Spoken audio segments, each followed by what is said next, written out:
Second death anniversary sa pagpatay ni kanhi Negros Oriental Governor Roel Digamo ug siyang pa ka mga tawo dungan nga gihandom kagahapon. Ang detalye sa report ni Nico Sereno. The Honorable Janice Digamo. Never forget, mao kinang tema sa pagtimaan sa ikaduhang tuig sa Pamplona Massacre.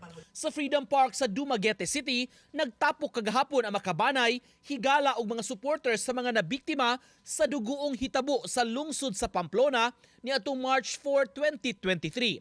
Misuporta sa peace rally ang mga opisyal sa probinsya.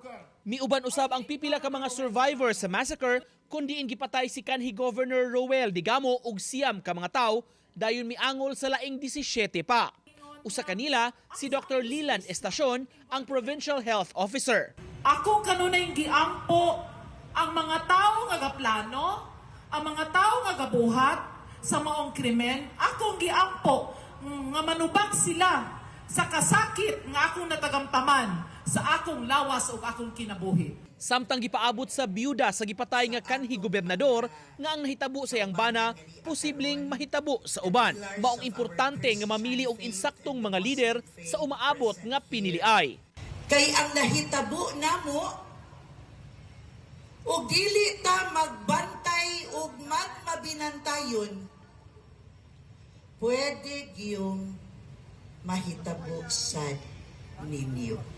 Nga kung kaya na nilang himuon sa usa ka governor, you really think dili na nila kayang buhaton nimo? You really think di na nila pwedeng buhaton sa ordinaryo nga huwan sa atong probinsya? Butang nga gidasunan sa gobernador sa lalawigan. Politics in Negros Oriental should always be by the heart. Dili pinaagi sa kaning ingon ani para makuha ang tumong sa gusto kanimo. Never forget, never again, dili kalimtan o di nagyo.